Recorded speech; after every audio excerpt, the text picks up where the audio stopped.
Bell की वृक्षों में जो भी कोई एक दिया नित्य जलाते हैं, रोजाना जलाते हैं, सतत्व ज्ञान संपन्नो में ऐसा अंतर्गतो भवेत, ऐसे लोग इस धरती पर विशेष विद्वान बन जाते हैं। बच्चों की पढ़ाई लिखाई के लिए उपाय बहुत ज़्यादा जरूरी है। संध्या के समय में आप भगवान का ही स्वरूप है, बेल के वृक्ष के नीचे बच्चों से दिया जलवा करके रखिए। सतत्व ज्ञान संपन्न बच्चों के पास संपूर्ण विद्या चल करके आएगी, उनका पढ़ने में मन लगेगा। जिनके घर में बच्चों का अभाव है वह बेल वृक्ष की पूजा रोली से करें, जैसे गंध कहते हैं, फूल चढ़ाएं, एक लोटे में कच्चा दूध गौ माता का ले करके और उससे उस बेल वृक्ष की जड़ों को सींचें। अपने शरीर की जितनी लंबाई है उतना कलावा उसके तने से बांधने, बेलपत्र के तने से। तो इसका प्रभाव क्या है? इसका प्रभाव बताया जा रहा है, कहा जा रहा है कि यदि आपने ऐसा किया है, पूजयेद बिल मूलम यो गंध पुष्पाद विन्नर शिवलोक मापनोति संतति वर्धते सुखम। ऐसे लोगों के घर में नंबर 1 संतान का जन्म होगा, नंबर 2 संतान की तरक्की होगी, धन का अभाव नहीं होगा। और ऐसा करने वाले लोग अंत में भगवान परमात्मा के लोक के लिए प्रस्थान करेंगे। मृत्यु के समय में उन्हें किसी भी प्रकार का कष्ट नहीं होगा। बेल वृक्ष की पूजा की इतनी बड़ी महिमा है।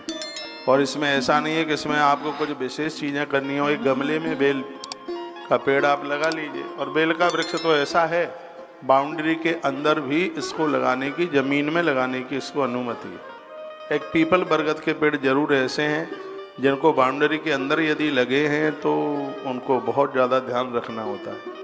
विशेष मैं किसी ग्रंथ में पढ़ रहा था, जिस पीपल की पूजा आपके घर के बीच में बाउंड्री के अंदर है, आपके परिक्षेत्र में है, यदि उस पीपल के नीचे दिया न जलाया जाए तो वहाँ देवता न रहकर वहाँ भूत प्रेतों का अड्डा लग जाता है उस पेड़ पे।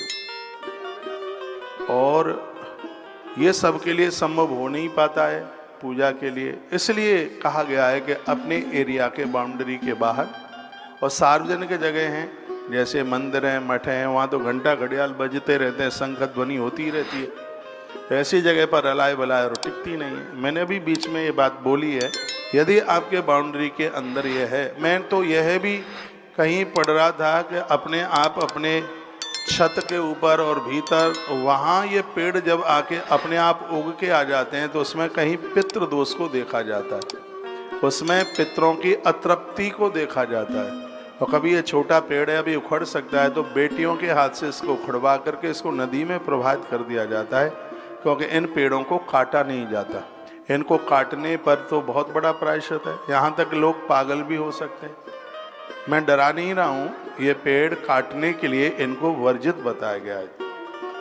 तो उसका तो एक उपाय यही है कि नहीं कट सकता है तो वहाँ एक दिया जला दीजिए आप, लेट बाथरूम उसके नीचे कोई ना करे।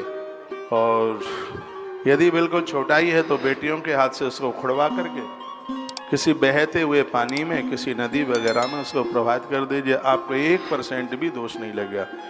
दूसरा यह कि उसको वहाँ से उखड़वा करके किसी दूसरी जगह लगवा दीजिए, कहीं दूसरी जगह उसको लगवा दें, कोई सार्वजनिक जगह पर, मंदिरों में, मंदिरों की दीवार के अंदर बाहर उसको लगवा सकते हैं। हम पूरी साल ऐसा करते रहते हैं, खूब पेड़ लगाए।